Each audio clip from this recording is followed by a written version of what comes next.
Alright, so as you can see, we have a new forbidden and limited list and skill rebalancing. Well, that is to be expected because of the recent KC Cup. They do this every single time after they do a KC Cup. You know what? Honestly, the only two things I want to see is the hero skill and the salad skill being nerfed.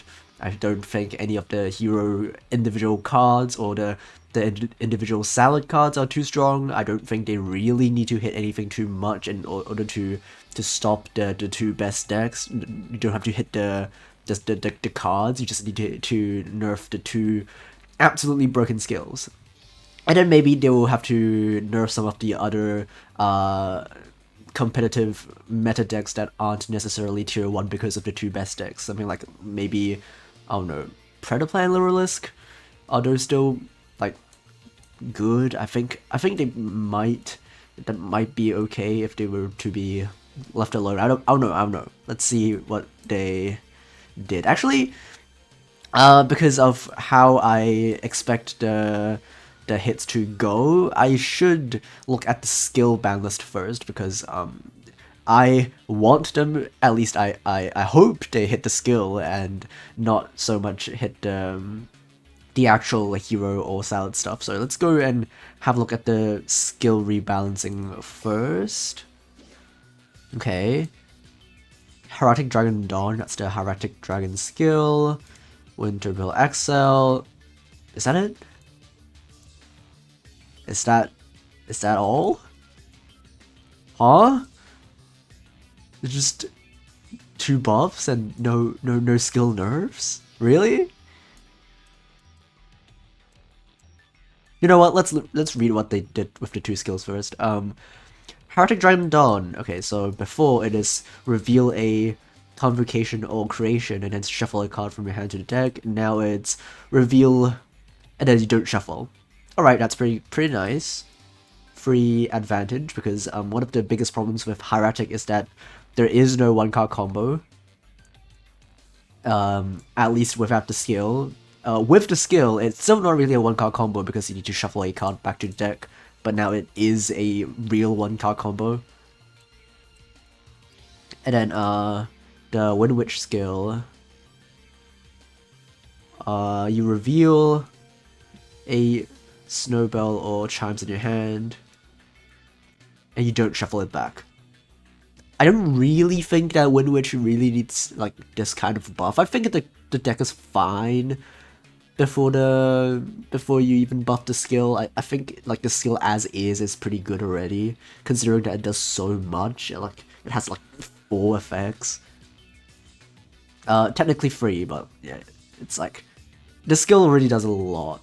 That will be all for this time. Oh boy, oh boy. I sure hope they at least hit the cards, like hit the cards pretty severely. Otherwise, it's gonna be 3 more months of glue eating and salads.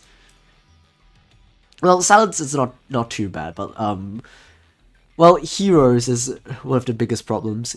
Even if they don't hit the skill, I at least hope that they couldn't, play Howled Life Barrier, Necro Gardener, Kite Roid, all of those stuff, because, as if the skill isn't already good enough. Like, the problem with the skill is that it promotes the kind of gameplay that is stall until your turn comes around again, and then just make the big guys and try to go for a game, like, every time your turn comes around, because of how the skill works, right?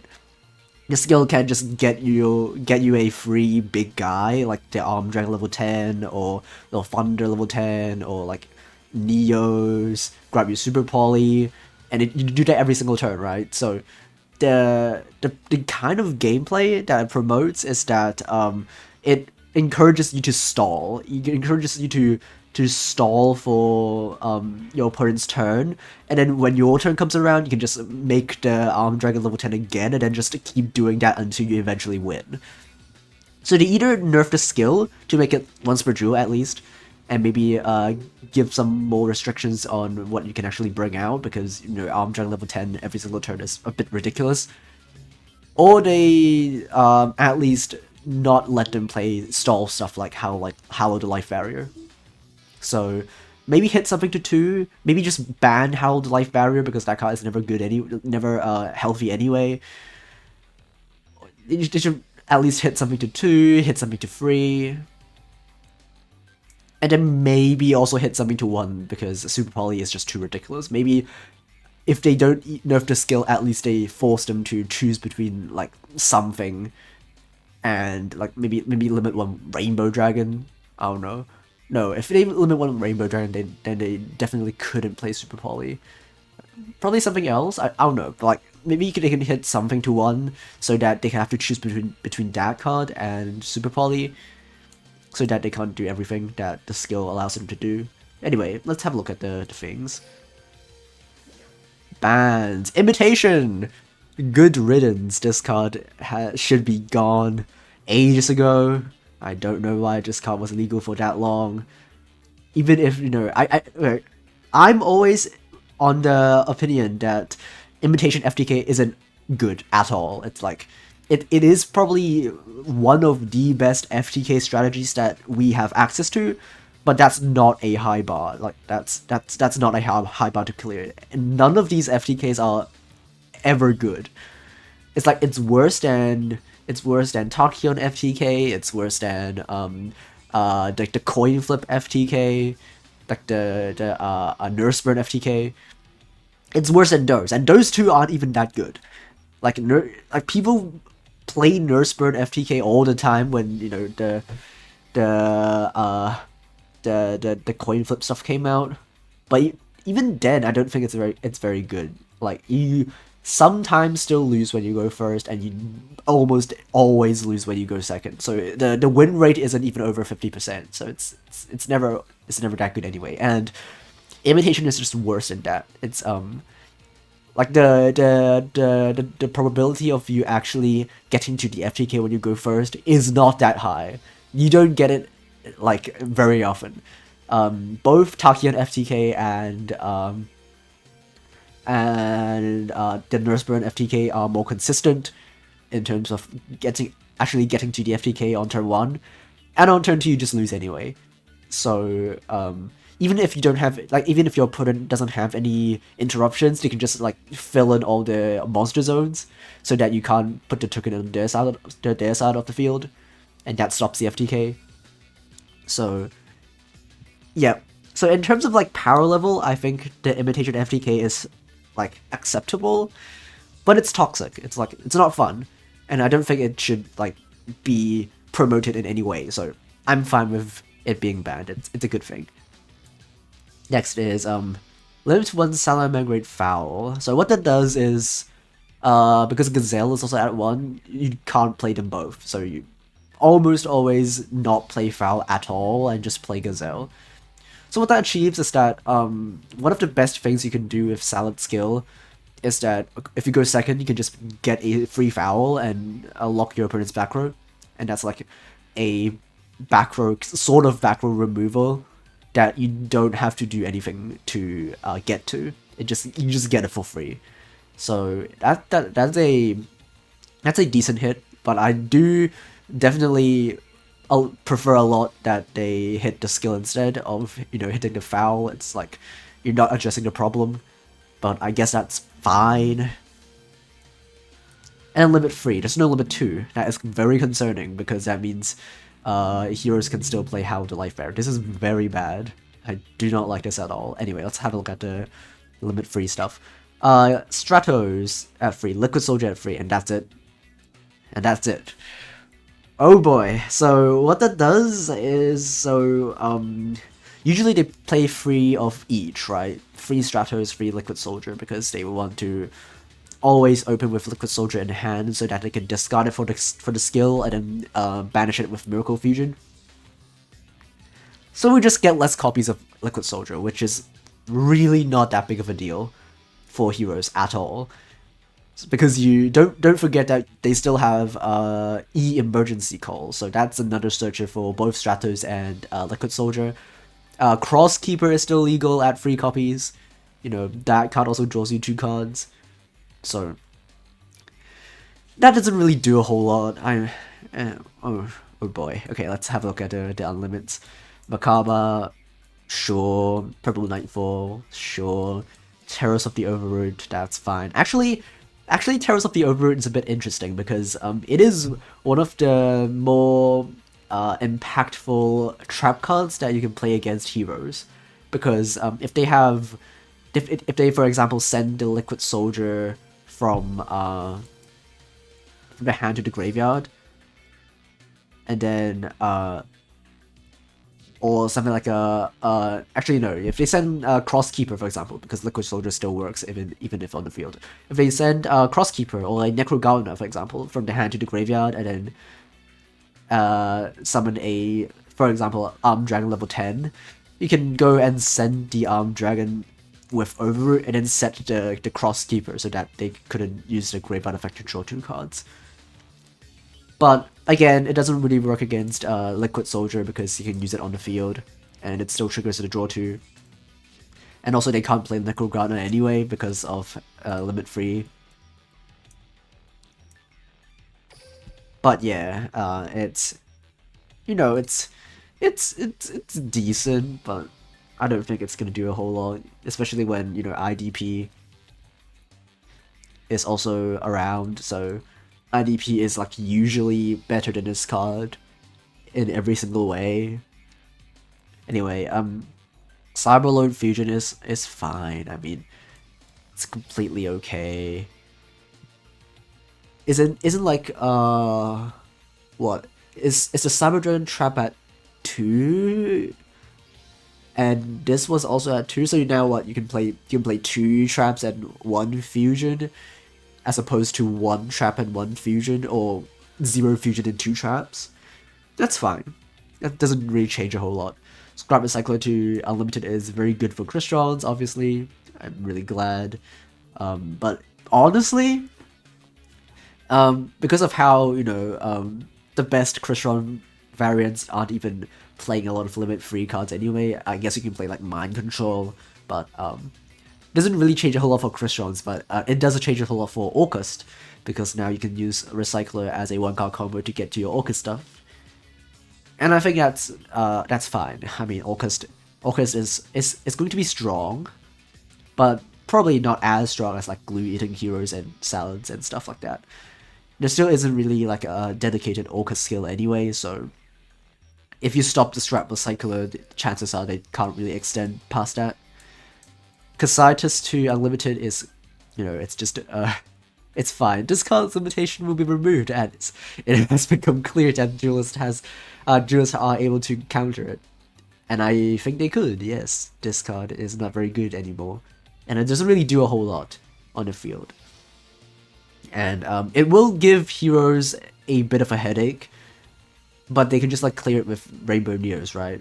So it's not even that big of an issue.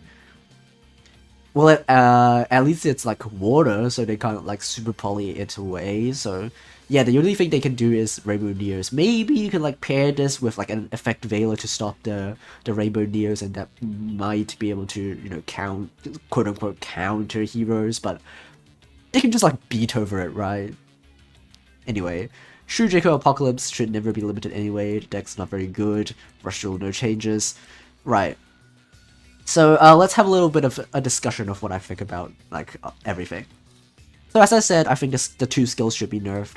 The hero skill just does too much. The salad skill is also a bit too broken. The 0-card combo thing is just a bit too much for a deck that is already pretty good even without the skill. Foul to 1 does stop one of the most annoying things a deck can do, which is, you know, going second, just make a foul and lock a back row. But it doesn't really solve the whole issue of salads, right? Is that the skill just makes the deck way too consistent and does like everything that that they can ever dream of. And the heroes, yeah, they can still do the exact same thing that they are doing right now, just a bit less consistent. They can't play Necro Gardener, which is, and I mean it's a step in the right direction, but it's like that the step is so small that it might as well not be there. They can still play 2 Hallowed Life Barriers, they can still play Kite Roid if they choose to, they can still search the Liquid Soldier fairly consistently, so before the banlist they can play like 9 copies of it, you know, free Emergency Call, free Stratos, free Liquid Soldier. Now they can play only 6, but it's still, you know, it's still 6 copies. So, and also Crosskeeper is still completely untouched, so that can also draw them cards. It's bad. It's bad. It's not looking good. Imitation is a good hit, but not really impactful because I don't think the deck was ever remotely good. So impact-wise, this banlist doesn't really do anything. It's like, this banlist doesn't really change anything in the meta, I don't think. Heroes will probably be a tiny bit less good, but it's just so tiny that it might as well, this banlist might as well not exist. And then the unlimits are nice, of course. More unlimits are always nice, but doesn't really change anything, I don't think. I don't think any of the unhits change anything in the current meta game. So all this balance does is like a slap in the wrist in the 2 best decks. Like a really tiny slap. And yeah. Like Foul being able to lock back row isn't like it's annoying for some decks, but it isn't really like too game breaking even before, you know, it got hit or anything. You know, if your opponent is on heroes and they are on like Howl the Life Barrier, you can't just like chain it and use it anyway, right? So, impact on the meta wise, I don't think it really does anything. It's not good, it's not looking good. My prediction is that the tier list will probably stay pretty much untouched. And maybe we'll see like a Wind Witches coming up to like tier 3 at most. I mean, the deck still is like all gas and no follow-up. Because of how like the skill works. The skill only works once per duel. So if you stop like the initial push, they can't really do too much. And also, their end board is just like what? 1 Crystal Wing and 1 Diamond Bell. And maybe some hand traps and maybe some back row. That's very beatable. That's like if you're playing heroes, you just super poly that away and just get to play anyway. And then Hieratic is like it's fine. It's an okay change, but it doesn't really do too much. The deck still loses to too much things. So yeah, it's not looking good. 3 more months of glue eating, as it seems, will continue to be the case. You know, I already wasn't feeling too motivated to play Duel Links before the ban list. I was hoping that the ban list would at least make heroes not as annoying as it is. I could probably make a whole video on how like the direction that the game is going in like the past half a year is not good. Of how how they made Cyber Dragons, Predaplants have searchable kaijus. That's not fun. Luralisk and heroes essentially, and also like Shiranui to some extent, being like stall decks that have like lingering effects that don't let you damage them in any way, is toxic. And the Salad 0-card combo is also like not healthy. I could make a whole video essay on like how I don't think like these decisions in this half a year are good in this game of Duel Links. But it will be too long to fit in this video, so I'm just gonna end it here. Oh boy, yeah, I probably won't be making too many videos for the time being, at least not until heroes get a bit less dominant, because I just don't feel like the game is very fun right now, with like all of the super polys and held life barriers and 0-card combos running around. But yeah, let me know what you think in the comments. I would like to see what you think about the situation. I would like to see if you think that Konami did a good enough job for the card limits. And maybe I want to have a look at your guys' suggestions on what they should have done for like the card hits and also the skill rebalancing as well. But that will be for it. That will be it for me today. Thanks for watching, and Yep, bye.